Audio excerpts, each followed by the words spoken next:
ജർമ്മനിയിൽ free education possible ആണെന്ന് കാണുന്നുണ്ട്. ശരിക്ക് അതിൻ്റെ റിയാലിറ്റി എന്താണ്? ജർമ്മനിയിൽ ഇനി ഫ്രീ എഡ്യൂക്കേഷൻ ആണോ? ജർമ്മനിയിൽ എങ്ങനെ ഫ്രീ എഡ്യൂക്കേഷൻ ആവാം? ഫ്രീ എഡ്യൂക്കേഷൻ എന്ന് പറഞ്ഞാൽ ഗവൺമെൻറ് യൂണിവേഴ്സിറ്റീസ് പ്രൊവൈഡ് ചെയ്യുന്ന. അതെ. ഓക്കെ. അപ്പോൾ അതിൽ കോൺട്രിബ്യൂഷൻ എന്ന് പറഞ്ഞൊരു ഫീസ് ഉണ്ട്, സെമസ്റ്റർ കോൺട്രിബ്യൂഷൻ. ഇപ്പോൾ പല വീഡിയോസിലും ജർമ്മനിയിൽ ഫ്രീ എഡ്യൂക്കേഷൻ പോസിബിൾ ആണെന്ന് കാണുന്നുണ്ട്. ശരിക്ക് അതിൻ്റെ റിയാലിറ്റി എന്താണ്? ജർമ്മനിയിൽ ഇനി ഫ്രീ എഡ്യൂക്കേഷൻ ആണോ? ജർമ്മനിയിൽ എങ്ങനെ ഫ്രീ എഡ്യൂക്കേഷൻ ആവാം? ഫ്രീ എഡ്യൂക്കേഷൻ എന്ന് പറഞ്ഞാൽ ഗവൺമെൻറ് യൂണിവേഴ്സിറ്റീസ് പ്രൊവൈഡ് ചെയ്യുന്ന. അതെ. ഓക്കെ. അപ്പോൾ അതിൽ കോൺട്രിബ്യൂഷൻ എന്ന് പറഞ്ഞൊരു ഫീസ് ഉണ്ട്, സെമസ്റ്റർ കോൺട്രിബ്യൂഷൻ. ഏകദേശം ഒരു പറയുകയാണെന്നുണ്ടെങ്കിൽ ഒരു 300 to 500 വരെയൊക്കെ ഉണ്ട്. ഒരു 300 പിടിച്ച് കഴിഞ്ഞാലും ഏകദേശം USD കൺവേർട്ട് ചെയ്ത് കഴിഞ്ഞാൽ ഏകദേശം ഒരു 30 to 40, ഒരു 40, ഇനി 50 പിടിച്ചോ, നമ്മളിവിടെ കറൻസി എക്സ്ചേഞ്ച് എല്ലാം അടക്കം ഒരു 50,000 രൂപ സെമസ്റ്ററിലാണ് വരുന്നത്. അപ്പോൾ സെമസ്റ്ററിൽ വന്നു കഴിഞ്ഞാൽ 2 സെമസ്റ്റർ അടച്ചു കഴിഞ്ഞാൽ ഏകദേശം 1 ലക്ഷം രൂപയായി. 1 ലക്ഷം രൂപ ഇങ്ങനെ ഫ്രീ ആവണത് 1 ലക്ഷം രൂപ നമുക്ക് ഫ്രീ ആയിട്ട് കിട്ടുന്നുണ്ടോ? അപ്പോൾ അത് വാല്യൂ ഉള്ള തന്നെയല്ലേ. അപ്പോൾ 1 ലക്ഷം രൂപ പ്ലസ് നമ്മൾ ലിവിങ് എക്സ്പെൻസ് വരുന്നുണ്ട്. ലിവിങ് എക്സ്പെൻസ് പറയുകയാണെന്നുണ്ടെങ്കിൽ ഏകദേശം ഒരു 800 to 1000 പ്ലസ് വരും. പലർക്കും പല എക്സ്പെൻസാണ് ഓരോരുത്തരുടെ ലൈഫ് സ്റ്റൈൽ അനുസരിച്ച്. അപ്പോൾ ഏകദേശം ഒരു 1 lakh ടച്ചിങ് പ്ലസ് ഈ ലിവിങ് എക്സ്പെൻസ് എല്ലാം കൂടെ ആകുമ്പോൾ ഏകദേശം 1.5 ലക്ഷം രൂപ. ഇനി അവരുടെ ഫ്ലൈ എക്സ്പെൻസ്, മിസൈലിനസ്, ലൈഫ് സ്റ്റൈൽ, ലെയ്ഷർ എല്ലാം കൂടെ ഏകദേശം 1.5 ലക്ഷം രൂപ കിടക്കും. ഈ 1.5 ലക്ഷം രൂപ 4 കൊല്ലം അടക്കണ്ടേ, അല്ലെങ്കിൽ 3 കൊല്ലം നഴ്സിംഗ് ഒക്കെ ആണെന്നുണ്ടെങ്കിൽ. അപ്പോൾ ഇതെങ്ങനെ ഫ്രീ ആവാം? അപ്പോൾ അത് എക്സ്പെൻസ് തന്നെയാണ്. ആകാശമുണ്ടെങ്കിൽ നമുക്കിവിടെ നാട്ടിൽ നഴ്സിംഗ് ചെയ്തുകൂടെ? ഇപ്പോൾ നഴ്സിങ്ങിൻ്റെ കേസിൽ ഏത് കോഴ്സാണെങ്കിലും നാട്ടിൽ പഠിച്ചാൽ പോരെ. അപ്പോൾ ഫ്രീ എഡ്യൂക്കേഷൻ എന്ന് പറയാനില്ല. ഫ്രീ എഡ്യൂക്കേഷൻ്റെ അതൊരു മിത്തായിട്ട് എനിക്ക് തോന്നുന്നത്. അതൊരു എക്സാക്റ്റ് പറയുകയാണെന്നുണ്ടെങ്കിൽ ഇതാണ്, കോൺട്രിബ്യൂഷൻ സെമസ്റ്റർ ഫീസ് ഉണ്ട്. അത് ഒരുവിധം സ്റ്റേറ്റ് ഗവൺമെൻറ് യൂണിവേഴ്സിറ്റിയിലെല്ലാം ഉണ്ട് ജർമ്മൻ. ഈ ഫ്രീ എഡ്യൂക്കേഷന് പോകുന്നവരും ബ്ലോക്ക്ഡ് അക്കൗണ്ട് അറേഞ്ച് ചെയ്യണം. ഇത് 12 ലക്ഷം രൂപ, 11 to 12 ലക്ഷം രൂപ അറേഞ്ച് ചെയ്യണം. ഇത് ലോണൊക്കെ എടുത്ത് ഈ പറഞ്ഞ പോലെ അറേഞ്ച് ചെയ്യുകയാണെന്നുണ്ടെങ്കിൽ ഇത് ഫ്രീ എഡ്യൂക്കേഷൻ അതിനെ പറയാൻ പാടില്ലല്ലോ. പേഴ്സണലായിട്ട് ഞാൻ ആരോടും ഫ്രീ എഡ്യൂക്കേഷൻ എന്ന് പറയാറില്ല. ഇത് പറഞ്ഞാൽ തന്നെ സെക്കൻഡ് ഞാൻ പറയും ഇവിടെ ഫീസ് ഉണ്ട്, സെമസ്റ്റർ കോൺട്രിബ്യൂഷൻ എന്ന് പറഞ്ഞൊരു ഫീസ് ഉണ്ട് അവിടെ.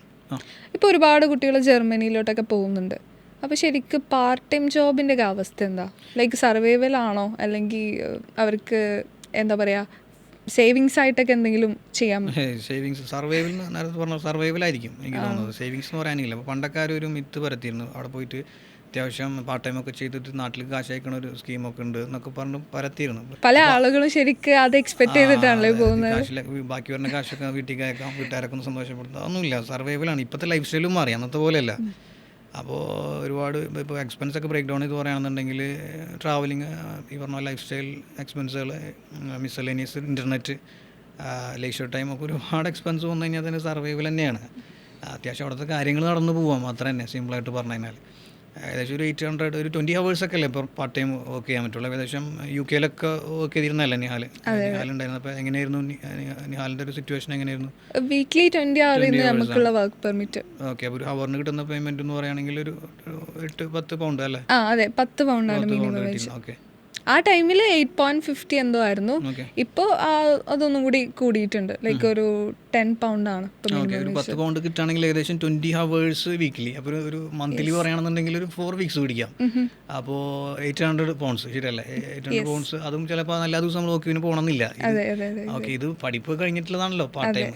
ഇത് ജോലി ചെയ്യാൻ വേണ്ടിയിട്ടില്ലല്ലോ പോയുള്ളൂ. അപ്പോൾ എനിക്ക് തോന്നുന്നത് കാൽക്കുലേറ്റ് ചെയ്യുമ്പോൾ ഏകദേശം ഒരു 800 pounds നമുക്ക് സർവൈവ് ചെയ്യാൻ പറ്റുമോ? ഇപ്പോൾ നിഹാൽ ഓൾറെഡി ഉണ്ടായിരുന്നതാണ് UK. അപ്പോൾ എങ്ങനെയായിരുന്നു എക്സ്പെൻസ്, എങ്ങനെയായിരുന്നു മന്ത്ലി? ഫസ്റ്റത്തെ കാര്യം, എനിക്ക് വർക്ക് കിട്ടാൻ തന്നെ ഞാൻ കുറച്ചൊന്ന് ബുദ്ധിമുട്ടിയിട്ടുണ്ടായിരുന്നു. കാരണം എന്തൊക്കെ പറഞ്ഞു കഴിഞ്ഞാലും നമ്മൾ ഫസ്റ്റ് ഫ്ലൈ ചെയ്ത് പോണ ഒരു സ്റ്റുഡൻറ്റിനെ സംബന്ധിച്ചിട്ട് പുതിയൊരു കൾച്ചറാണ്, പുതിയൊരു കൺട്രിയാണ്. അപ്പം എന്താ പറയുക, അത്ര പരിചയമില്ലാത്ത കാര്യങ്ങളാണല്ലോ. അപ്പോൾ ഒരു വർക്ക് കണ്ടുപിടിക്കുക അതന്നെ വലിയൊരു ടാസ്ക് ആയിരുന്നു. ലാംഗ്വേജ് ഒരു ബാരിയറായിട്ട് നിന്നിട്ടുണ്ടായിരുന്നു.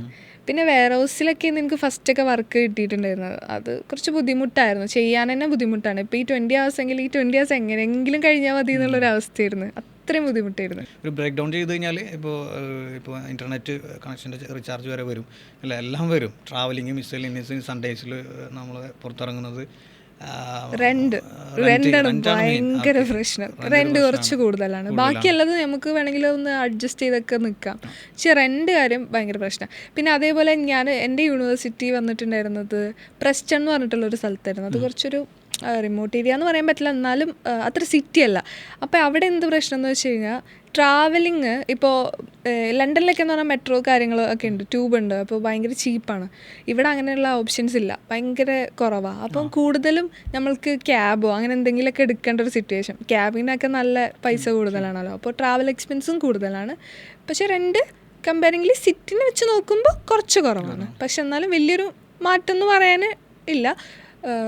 ടോട്ടലി കുറച്ച് ടാസ്ക് ആണ്. എനിക്ക് തോന്നുന്നു റെൻ്റൊക്കെ ഏകദേശം 25,000 അല്ല, ഒരു ലിവിങ് എക്സ്പെൻസ് 35,000. യെസ്, ഞങ്ങൾ നിന്നിരുന്ന കാലത്ത് തന്നെ ഒരു 350 pounds ഒക്കെ വരാറുണ്ടായിരുന്നു. ദാറ്റ് മീൻസ് ഒരു നാട്ടിലത്തെ ഒരു ഓൾമോസ്റ്റ് ഒരു 35,000 ആ റേഞ്ചിൽ വരും. ഇപ്പം നമ്മൾ ഈ എന്താ പറയുക, ഇപ്പം നമ്മൾക്കിപ്പോൾ ഒരു 800 അല്ലേ പറഞ്ഞത്, സോറി 90,000. യെസ്. അപ്പോൾ ആ ഒരു ഇതിന്ന് നമ്മൾ ഇതൊക്കെ കട്ട് ചെയ്താൽ തന്നെ ഏകദേശം ആയല്ലോ. പിന്നെ അതിൽ നമ്മുടെ ബാക്കിയുള്ള ചിലവുകൾ, ട്രാവൽ എക്സ്പെൻസ്, ഫുഡ്, ബാക്കിയുള്ളൊക്കെ ആക്കി വരുന്ന സമയത്ത് കുറച്ചൊരു സർവൈവിങ് തന്നെ ആയിരുന്നു.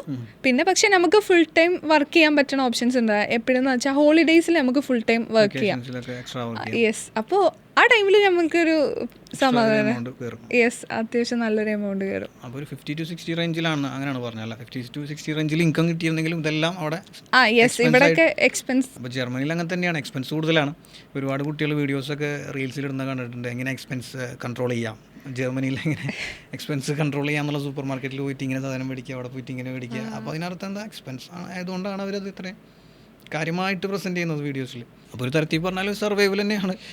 അതിപ്പോൾ കഷ്ടപ്പെടാനല്ലല്ലോ പോണത്. ഇത് പോയിട്ടുള്ള ആൾ പഠിക്കാൻ വേണ്ടിയിട്ട് കഷ്ടപ്പെട്ട് പാർട്ട് ടൈം ചെയ്തിട്ട് ഇങ്ങനെ ബുദ്ധിമുട്ടാവേണ്ട കാര്യമില്ലല്ലോ, നാട്ടിൽ പഠിച്ചാൽ പോരെ. അപ്പോൾ ഒരുപാട് വിഷയങ്ങളുമായി ബന്ധപ്പെട്ടുണ്ട്. അങ്ങനെയാണെങ്കിൽ ഓക്കെ ആണെങ്കിൽ മാത്രം സ്റ്റഡി അബ്രോഡ് ചൂസ് ചെയ്യാൻ പറ്റുള്ളൂ. ഒരു ഡാർക്ക് സൈഡ് നല്ലോണം ഉണ്ട്. ഞാനൊക്കെ എപ്പോഴും പറയാമെന്ന് വെച്ച് കഴിഞ്ഞാൽ അതൊരു ഡിമെരിറ്റ്സും കൂടെ ഉണ്ട്. അതും കൂടെ നോക്കിയിട്ട് വേണം പോകണമെങ്കിൽ, സ്റ്റഡി അബ്രോഡ് ചൂസ് ചെയ്യണമെങ്കിൽ. ശരിക്കും ലാംഗ്വേജ് ഒരു പ്രശ്നമായിട്ട് വരാറുണ്ട് അല്ലേ? ജർമ്മൻ ലാംഗ്വേജ് പഠിക്കണം. ശരിക്കും യൂണിവേഴ്സിറ്റിക്ക് അപ്ലൈ ചെയ്യുന്ന സമയത്ത് തന്നെ ജർമ്മൻ ലാംഗ്വേജ് പഠിക്കണം എന്നുള്ളൊരു കണ്ടീഷൻ ഉണ്ടോ? ഇല്ല, എല്ലാ കോഴ്സിലും അങ്ങനെ ഇല്ല. നമ്മൾ ഇംഗ്ലീഷ് സ്പീക്കിംഗ്, ഇംഗ്ലീഷ് ടോട്ട് പ്രോഗ്രാംസുകളുണ്ട്. അപ്പോൾ അതിലൊന്നും അങ്ങനെ പ്രശ്നമില്ല. പക്ഷേ അവിടെ വർക്കിംഗ് ലൈഫിലേക്ക് വരുമ്പോൾ ലാംഗ്വേജ് മസ്റ്റാണ്. ഒന്നുമില്ല, നമ്മുടെ നാട്ടിൽ വന്നിട്ട് ഒരു കുട്ടി ഒരു തമിഴ്നാട്ടിൽ നിന്ന് ഏതെങ്കിലും സ്റ്റുഡൻറ്റ് വന്ന് പഠിക്കുമ്പോൾ അവിടെ നോക്കി കഴിയുമ്പോൾ അവൻ തമിഴ് പറഞ്ഞു കഴിഞ്ഞാൽ നമുക്ക് ഓക്കെ അല്ലെങ്കിൽ പറ്റുമോ? കബാബ് ഷോപ്പിൽ നിന്നിട്ട് പറയാം നമുക്കൊരു ഷവർമ വേണം എന്ന് പറഞ്ഞു കഴിഞ്ഞാൽ നമ്മൾക്ക് തമിഴ് അറിയില്ലെങ്കിൽ രക്ഷയില്ല. ഹിന്ദിക്കാരൻ ഇപ്പോൾ തന്നെ ഹിന്ദിക്കാരെ കൊണ്ട് നമ്മൾ ബുദ്ധിമുട്ടില്ല. അതുകൊണ്ട് ലാംഗ്വേജിൻ്റെ ബേസിൽ നമുക്ക് ഒരു ഷവർമ പറയാൻ പോലും പറ്റണില്ല.